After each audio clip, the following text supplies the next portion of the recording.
अस्सलामुअलैकुम, welcome to my YouTube channel. This is me doctor Abeera Ali, gynaecologist. और आज मैं आपसे बहुत ही इंटरेस्टिंग एक पेशेंट डिस्कस करने लगी हूँ जो कि अभी कुछ दिन पहले ही मेरे पास आई थी। और वो तकरीबन 38 इयर्स की लेडी थी और उनके हाथ में एक स्लिप थी। उन्होंने मुझे स्लिप दिखाई और उन्होंने कहा कि मुझे इसके बारे में कुछ इन्फॉर्मेशन चाहिए। तो जब वो स्लिप मैंने पढ़ी तो उसके ऊपर लिखा हुआ था IVF।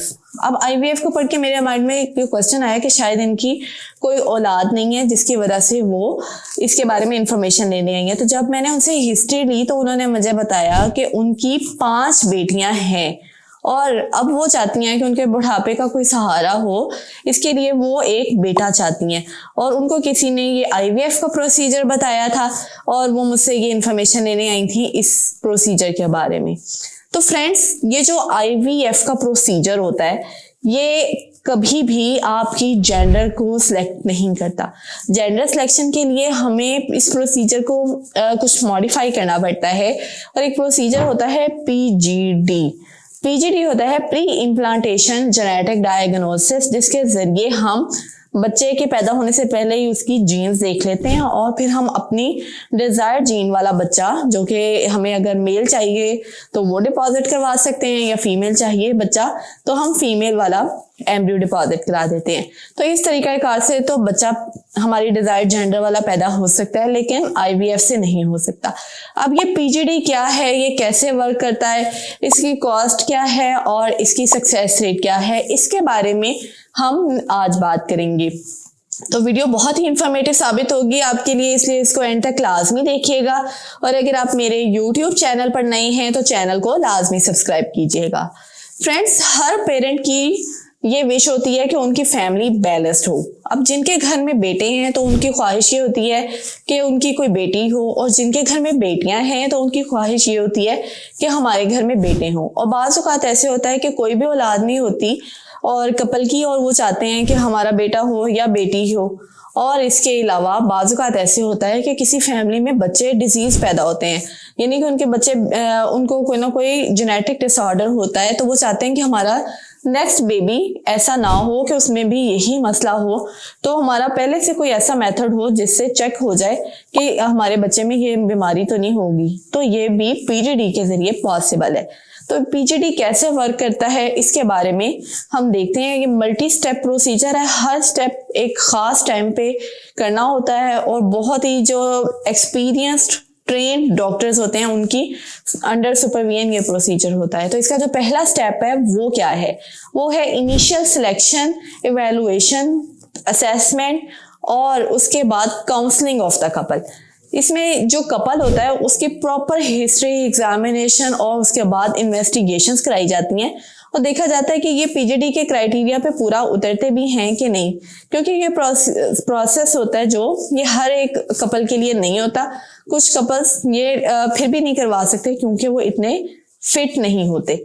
तो रिपोर्ट्स करवाई जाती हैं। इसमें सबसे पहले फीमेल की एज देखी जाती है, फिर ओवेरियन रिजर्व देखा जाता है कि उसके अंदर एग्स कितने पड़े हुए हैं। क्योंकि ये प्रोसीजर्स जो होते हैं वो ज़्यादातर जो फीमेल्स होती हैं 35 ईयर्स के बाद कंसीडर करती हैं। तो इसके 35 ईयर्स के बाद जो ओवेरियन रिजर्व है वो डिक्लाइन करना शुरू कर देता है। तो हम देखते हैं एंट्रल फॉलिकल काउंट करवाते हैं और इसके अलावा AMH एंटी मलेरियन हार्मोन का टेस्ट करवाया जाता है और इससे हमें आइडिया हो जाता है कि फीमेल के अंदर कितने एग्स का रिजर्व मौजूद है और कितने अच्छी क्वालिटी के एग्स मौजूद हैं। ये बहुत इंपॉर्टेंट है क्योंकि अगर अच्छे एग्स मौजूद होंगे तो इसका मतलब ये है कि गुड क्वालिटी के हमें एम्ब्रियोज अचीव हो सकते हैं। लेकिन अगर एग्स ही मौजूद नहीं है तो फिर एम्ब्रियोज का हमें हासिल होना बहुत ही मुश्किल हो जाता है।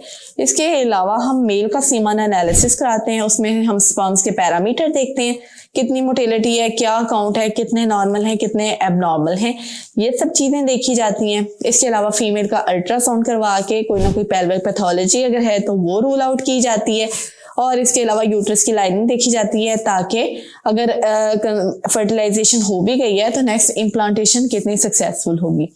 इसके अलावा कपल का इन्फेक्शंस का स्टेटस चेक कर लिया जाता है, कितनी इन्फेक्शन है, कोई हेपेटाइटिस B, C, HIV की इन्फेक्शन तो नहीं।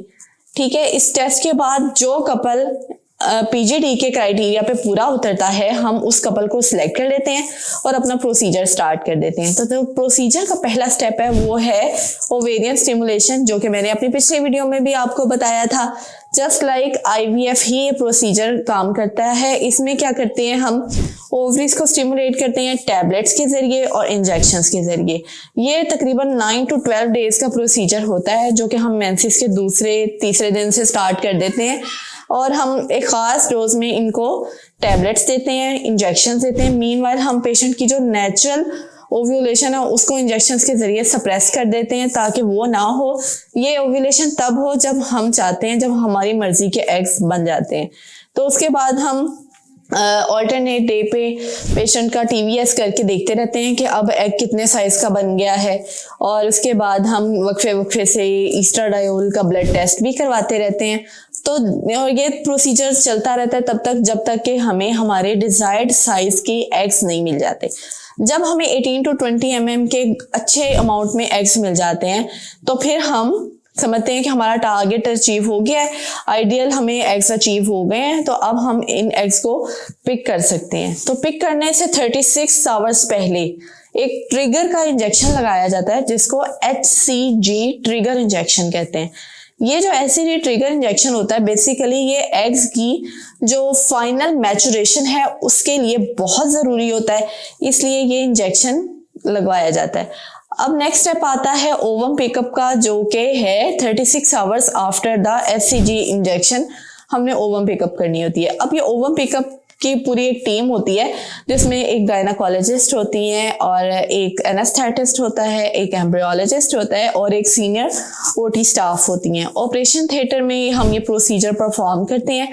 पेशेंट को हल्की सी सिडेशन दी जाती है और उसके बाद एक ओवम पिकअप नीडल होती है जिसको हमने under the guidance of ultrasound हमने ये इंसर्ट करना होता है वेजाइनल रूट से। वेजाइनल रूट से हम अल्ट्रासाउंड कर रहे होते हैं टीवीएस, और साथ ही हम ये नीडल इंसर्ट करते हैं और ये नीडल फिर ओवरीज की जगह पे जाके ओवरीज में से जितने भी एग्स होते हैं अच्छे साइज के वो एस्पिरेट कर लेती है और दोनों साइड से हम एग्स ले लेते हैं और निकाल के एक डिश पे हम रख देते हैं। एम्ब्रियोलॉजिस्ट को चेक भी करवा दिया जाता है कि ये सारे एग्स आ गए हैं बाहर जितने के हमें चाहिए थे। तो ये है ओवम पिकअप का प्रोसीजर। ये कोई माइनर सा प्रोसीजर है, कोई हैवी प्रोसीजर नहीं है जो कि पेशेंट को बहुत ज़्यादा साइड इफ़ेक्ट्स कर देगा। अगर ये ट्रेंड डॉक्टर ने किया है तो इसके कोई ख़ास साइड इफ़ेक्ट्स नहीं होते। हाँ, हल्की सी सिडेशन हो सकती है पेशेंट को क्योंकि एनेस्थीसिया दिया हुआ है, हल्का सा डिस्कम्फर्ट हो सकता है जिसको हम पेन किलर्स के साथ कवर कर सकते हैं। लेकिन इसके अलावा जो इन्फेक्शन और ब्लीडिंग होती है अगर ट्रेन डॉक्टर करें तो इसके रिस्क काफ़ी कम हो जाते हैं। नेक्स्ट जो प्रोसीजर है वो है फर्टिलाइजेशन का। तो फर्टिलाइजेशन से पहले जो आपका हस्बैंड है, जो मेल पार्टनर है, उसका स्पर्म जो है वो भी हम वॉश कर लेते हैं। सीमन का जो सैंपल होता है उसको वॉश कर लिया जाता है। वॉश करने का प्रोसीजर भी आपको बता चुकी हूँ IUI और IVF की वीडियोस में कि सीमन के सैंपल को स्पिन किया जाता है और जो गुड क्वालिटी के हेल्दी स्पर्म्स होते हैं उनको अलहदा करके हम फर्टिलाइज करवा देते हैं एग के साथ। तो जो फर्टिलाइजेशन का स्टेप है, अब इसकी जो फर्टिलाइजेशन होती है पीजीडी की, ये नॉर्मल जो फर्टिलाइजेशन थी IVF की उससे डिफरेंट है क्योंकि अब हमें जो फर्टिलाइजेशन करवानी है वो ICSI के जरिए करवानी है जिसको हम इंट्रासाइटोप्लाज्मिक स्पर्म इंजेक्शन कहते हैं। यानी एक सिंगल स्पर्म को एग के अंदर इंजेक्ट किया जाता है। इससे होता क्या है, आपकी जो फर्टिलाइजेशन है उसके चांसेस बहुत बढ़ जाते हैं ICSI के जरिए।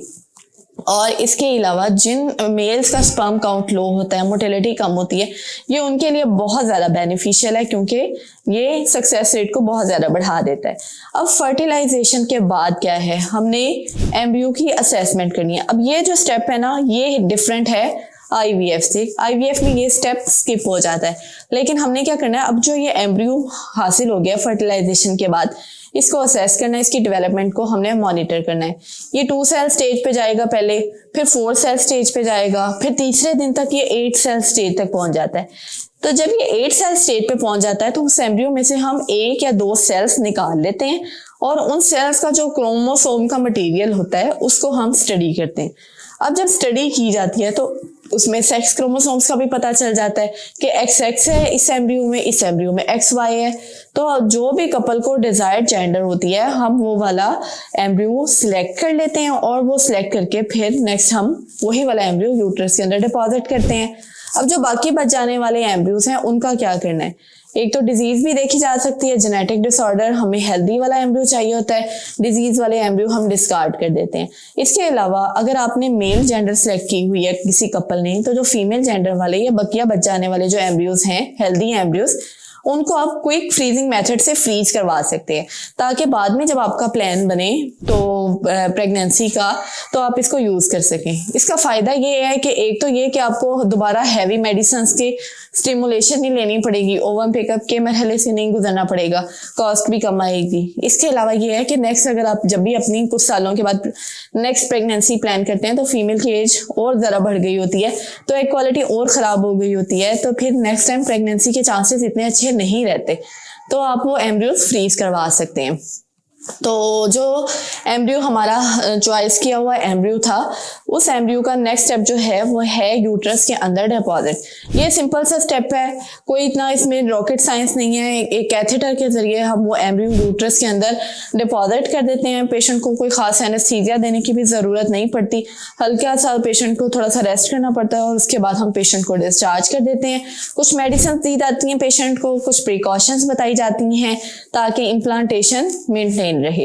तो इस प्रोसीजर के बाद एम्ब्रियो ट्रांसफर के 15 दिन के बाद हम प्रेगनेंसी टेस्ट करवाते हैं पेशेंट का, तो अगर पॉजिटिव आ जाता है तो इसका मतलब ये है कि प्रेगनेंसी हो गई है। अब बात करें सक्सेस रेट की, तो इसकी जो सक्सेस है वो है 99.9%, क्योंकि क्रोमोसोम्स जो आपने पढ़ लिए हैं, क्रोमोसोम्स सामने आ गए तो हमने XY वाला या X वाला बेबी जो सिलेक्ट किया था कपल ने वही हमने अंदर डाला होता है यूट्रस के, तो वही वाला बच्चा फिर पैदा हो जाता है अगर इम्प्लांटेशन सक्सेसफुली हो जाती है। तो अगर डिजीज थी तो डिजीज वाला अगर नहीं हमने सेलेक्ट किया था तो आपका बच्चा डिजीज फ्री पैदा होगा। तो ये 99.9% सक्सेस रेट है, जो कि बहुत अच्छा सक्सेस रेट है। और अगर बात करूं कॉस्ट की, तो पाकिस्तान में इसकी कॉस्ट तकरीबन 11 से 12 लाख तक की है, और जो IVF सेंटर्स अच्छे हैं उनमें कुछ इससे ज़्यादा भी हो सकती है। और इसके अलावा जो इसका अगर सक्सेस रेट की बात करूं तो वो डिपेंड करती है मुख्तलिफ फैक्टर्स के ऊपर। ये जो फैक्टर्स होते हैं इनमें सबसे पहले पेशेंट की एज आ जाती है, अगर एज ज़्यादा है तो सक्सेस रेट कम होगी। और इसके अलावा जो ओबेसिटी होती है फीमेल की, वो भी अच्छे क्वालिटी के एग्स जो हैं वो उनको डाउन करती है, जिसकी वजह से इसकी सक्सेस मुतासर होती है। और कॉस्ट ज़्यादा हो जाती है क्योंकि ज़्यादा मेडिसिन देनी पड़ती हैं ओवरीज को स्टिमुलेट करने के लिए। और इसके अलावा अगर फीमेल अल्कोहलिक है या फिर कोई सब्सटेंस अब्यूज की एडिक्ट है या फिर ड्रिंक करती है, तो भी गुड क्वालिटी के एग्स हासिल करना मुश्किल हो जाता है। तो ये वो सब चीज़ें जो डिपेंड करती हैं, IVF सेंटर टू सेंटर भी इसकी कॉस्ट वेरी करती है, लेकिन ये इफ़ेक्टिव तरीक़ाकार है। बेशक महंगा है लेकिन इफ़ेक्टिव है, तो जो लोग अफोर्ड कर सकते हैं तो वो ये यूज़ कर सकते हैं। तो ये वो उन लेडी का क्वेश्चन का आंसर था जो IVF का पूछने आई थी, लेकिन उनके लिए PGD के ज़रिए जेंडर सिलेक्शन का मेथड अवेलेबल है। तो this was all about PGD and gender selection. I hope आपके इन्फॉर्मेशन में बहुत इजाफा हुआ होगा, और वीडियो आपको अगर पसंद आई हो तो वीडियो को लाइक, शेयर और सब्सक्राइब ज़रूर कीजिएगा। मुझे अपनी दुआओं में याद रखिएगा और अपना बहुत सा ख्याल रखें। अल्लाह हाफिज़।